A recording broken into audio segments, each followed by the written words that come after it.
میں اس لیے عرض کر رہا ہوں کہ آج کل ہمارے ماحول میں جب کوئی حاجت پیش آتی ہے یا کوئی مشکل پیش آتی ہے تو لوگ تعویذ گنڈے کے فکر میں ضرور پڑتے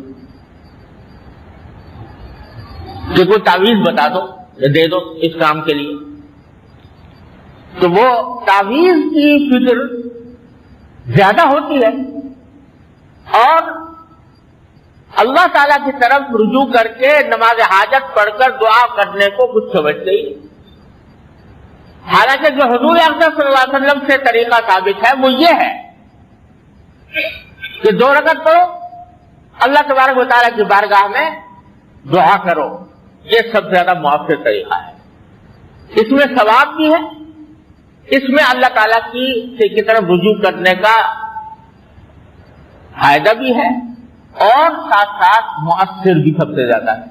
تعویذ گنڈے ہر چیز سے زیادہ مؤثر ہے، لیکن ہمارے معاشرے میں تعویذ گنڈے کو سب سے زیادہ مؤثر سمجھ لیا گیا اور لوگوں میں یہ بات بیٹھ گئی کہ بھائی ہر چیز کے لیے کوئی نہ کوئی تعویذ ہونا چاہیے، ہر چیز کے لیے تعویذ ہونی چاہیے. کوئی فلاں چیز کا تعویذ دے دو، فلاں چیز کا تعویذ دے دو، فلاں چیز کا تعویذ دے دو. یہاں تک کہ حضرت تھانوی رحمۃ اللہ علیہ فرماتے ہیں کہ ایک عورت آئی اور آ کے اس کو اثر ہو گئی کہ جی میری مانگ صحیح نہیں نکلتی، ٹیڑھی نکلتی ہے. جب میں بال بناتی ہوں، کنگھی کرتی ہوں تو مانگ سیدھی نہیں نکلتی. تو کوئی ایسا تعویذ دے دو کہ مانگ سیدھی نکلا کرے. انہوں نے کہا بھائی ایسے اس کا کوئی تعویذ نہیں جی، کوئی تعویذ دے دو، آپ عالم آدمی ہو اور کوئی تعویذ دے دو. لوگ یہ سمجھتے ہیں کہ عالم جو ہوتا ہے وہ سارا علم دین جو پڑھتا ہے وہ سارا تعویذ گنڈے کے لیے پڑھتا ہے، تو اس کو اگر تعویذ گنڈے نہیں آتے تو وہ عالم ہی نہیں.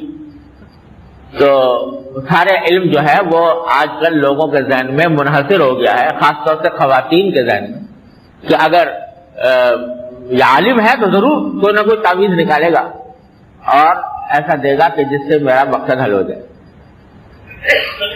تو خوب سمجھ لیجئے کہ ساری زندگی نبی کریم صلی اللہ علیہ وسلم نے ایک تعویذ نہیں دیا کسی. حضور اقدس صلی اللہ علیہ وسلم نے ساری زندگی کبھی کسی کو ایک تعویذ نہیں دیا. ہاں جھاڑ پھونک کی ہے کبھی کبھی، کیونکہ قرآن نے کہا قل، کہو، زبان سے کہو. تو جھاڑ پھونک کی ہے. بعض اوقات بیماروں پر جھاڑ دیا. اللہم رب الناس اذھب الباس واشفی انت الشافی لا شفاء الا شفاؤک پڑھ کے دم کر دیا. فرمایا اسأل اللہ العظیم رب العرش العظیم ان یشفی، یہ کہہ کے دم کر دیا. اور اس طرح کے بہت سے جو ذکر ہیں وہ پڑھ کر دم کرنا تو حضور اقدس صلی اللہ علیہ وسلم سے ثابت ہے، آپ نے کیا ہے. اور وہ بات کیا ہے کہ وہ بھی دعائیں ہیں. وہ جو دم کیا ہے نا وہ بھی ساری دعائیں ہیں. اللہم رب الناس اذھب الباس، اے اللہ تو سارے انسانوں کا پروردگار ہے، یہ بیماری دور فرما. واشفی انت الشافی، تو شفا دے دیجیے، آپ ہی شفا دینے والے. لا شفاء الا شفاؤک، آپ کے سوا کوئی شفا نہیں دے سکتا. شفا اللہ یغادر سقما، ایسی شفا دے دیجیے جس کے بعد کوئی بیماری باقی نہ رہے. یہ حضور سے ثابت ہے صلی اللہ علیہ وسلم. آپ نے اسأل اللہ العظیم رب العرش العظیم ان یشفیک، میں اس عظمت والے اللہ سے سوال کرتا ہوں جو سارے عرش عظیم کا مالک ہے کہ وہ آپ کو شفا دے دے. یہ حضور سے ثابت ہے. تو حضور اقدس صلی اللہ علیہ وسلم نے بہت سی چیزوں کے لیے جھاڑ تو کی ہے، دم کیا ہے، لیکن تعویذ لکھ کر کسی کو نہیں دیا. نہ کسی صحابی سے کہا کہ تم لکھ کے دے دو بھائی اس کو. البتہ جو لوگ زبان سے خود نہیں پڑھ سکتے آیتیں یا دعائیں، تو ان کے لیے صحابہ کرام نے یہ کیا بھائی زبان سے اس کو یاد نہیں رہے گا کہ یہ پڑھے اپنے اوپر دم کرے، لاؤ اس کو لکھ کے دے دیں تو یہ باندھ لے، کہیں بازو پہ باندھ لے، کہیں گلے میں ڈال لے. یہ بات صحابہ سے منقول ہے. لہذا وہ ناجائز نہیں. قرآنی آیات کا تعویذ اگر کوئی آدمی گلے میں ڈال لے ناجائز نہیں ہے. لیکن یہ بھی سمجھ لیں کہ وہی تعویذ جائز ہے جس میں یا تو قرآن کریم کی آیات ہو یا اس میں کوئی دعا ہو, ذکر ہو, معنی اس کے سمجھ میں آتے ہو. ایسے تعویذ جن کے اوپر کوئی ایسی بات لکھی ہوئی ہو جس کا مطلب ہی سمجھ میں نہیں آتا, وہ حرام ہے. ایسا تعویذ وہ ناجائز ہے. اگر اس میں کوئی ایسی عبارت لکھی ہوئی ہے, ایسی بات لکھی ہوئی ہے جس کا مطلب ہی سمجھ میں نہیں آ رہا, تو ایسا تعویذ استعمال کرنا ناجائز. بعض تعویذ ایسے ہوتے ہیں جس میں غیر اللہ سے مدد مانگی جاتی ہے, اللہ کے علاوہ کسی سے, اللہ بچائے. وہ چاہے نبی ہو, چاہے ولی ہو, چاہے کتنا بڑا بزرگ ہو, اللہ کے سوا کسی سے مراد نہیں مانگی جاتی, اور وہ شرک کے قریب انسان کو پہنچا دیتے. ایسے تعویذ بالکل حرام ہے, شرک کے قریب پہنچا دیتے انسان. اسی لیے فقہاء کرام نے فرمایا کہ اگر تعویذ میں کوئی ایسی زبان لکھی ہوئی ہے جو ہم سے آپ سمجھتے نہیں ہیں, تو کیا پتا کہ اس میں کوئی غیر اللہ سے مدد مانگ لی گئی ہو, وہ شرک کا کلمہ اس کے اندر موجود ہو. اس واسطے ایسا تعویذ استعمال کرنا بالکل جائز نہیں. ہاں جائز کیا ہے کہ بھائی قرآن کریم کی آیات ہیں, ان کو بھی ادب کے ساتھ اگر استعمال کیا جائے, یا کوئی ذکر ہے اللہ تبارک و تعالیٰ کا, یا کوئی دعا ہے اور تعویذ میں لکھ دی گئی ہے, تو وہ جائز ہے. جائز ہے لیکن نہ ثواب ہے اس میں کوئی.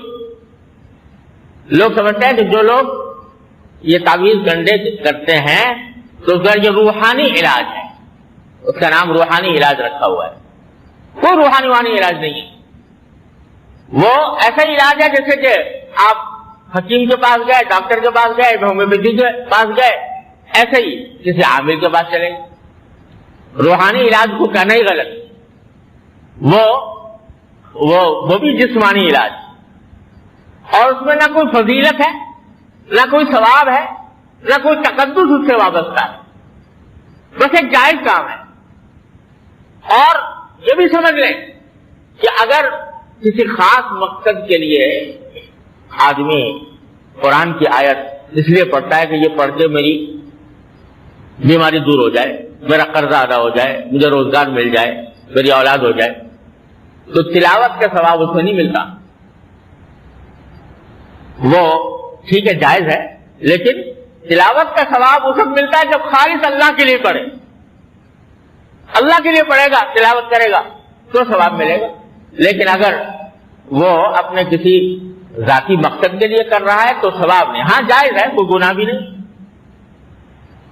تو بھائی یہ غلط فہمیاں ہمارے معاشرے میں پھیلی ہوئی ہے کہ جو طریقہ اللہ نے بتایا قل اعوذ برب الناس, اور جو طریقہ نبی کریم صلی اللہ علیہ وسلم نے بتایا کہ دعا کرو اللہ تعالیٰ سے. دعا کی ایسی چیز ہے کہ اگر دنیاوی مقصد کے لیے بھی کر رہے ہو اس پر بھی ثواب ہے.